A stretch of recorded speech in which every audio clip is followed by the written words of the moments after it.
10 సంవత్సరాలు 20 లక్షల కోట్లు ఖర్చు పెట్టిన చంద్రశేఖర్ రావు ఒక 25 వేల కోట్లు ఖర్చు పెట్టినుంటే 20 లక్షల ఎకరాలు పాలమూరు జిల్లాలో మా భూములకు నీళ్లు వస్తుండే కదా. కాళేశ్వరం మీద 1,00,000 కోట్లు ఒకే ఒక్క ప్రాజెక్టుకు మా అక్కలు వినాలి, మీ పిల్లలకు చెప్పాలి. కాళేశ్వరం ప్రాజెక్టు కడతా అని కేవలం ఒక్క ప్రాజెక్టు కోసం 1,00,000 కోట్ల రూపాయలు ఖర్చు పెట్టిండు. కట్టుడు 2019, కూలుడు 2023. ఎవడైనా సన్నాసోడు చిన్న గుడిసేసుకున్న 10 ఏళ్ళు ఉండేటట్టు వేసుకుంటాడు. 1,00,000 కోట్లు పెట్టి కట్టిన కాళేశ్వరం 3 ఏళ్ల కూలేశ్వరం అయి కూలిపోయింది.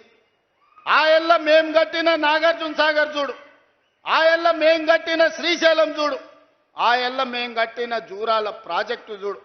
జూరాల ప్రాజెక్టు మన డ్యామ్ దెబ్బతిన్నది అనంటే నువ్వు ఏమి పని చేయకపోతే పేపర్లో వస్తే నిమిషాల మీద మా శ్రీహరిని మా ఉత్తమ్ కుమార్ రెడ్డిని పంపించి కొత్త రోడ్ వేయడానికి 120 కోట్ల రూపాయలు అప్పటికప్పుడు నేను మంజూరు చేసిన.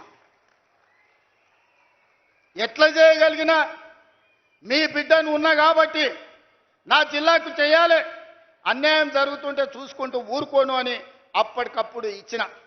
ఇవాళ 10 ఏళ్ళు నువ్వు పూర్తి చేయని ప్రాజెక్టులు, 10 ఏళ్ళు నువ్వు పడా పెట్టిన ప్రాజెక్టులు.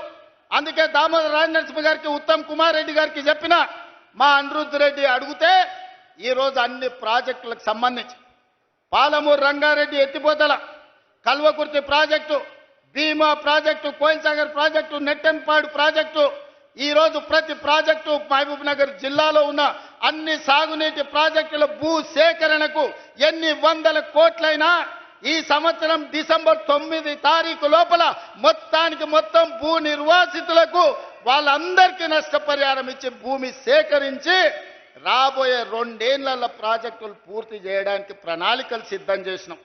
అందుకోసం నీ కడుపు మండి కళ్ళల్లో నీళ్ళు వచ్చి నీకు దుఃఖం వచ్చిందా చంద్రశేఖర్?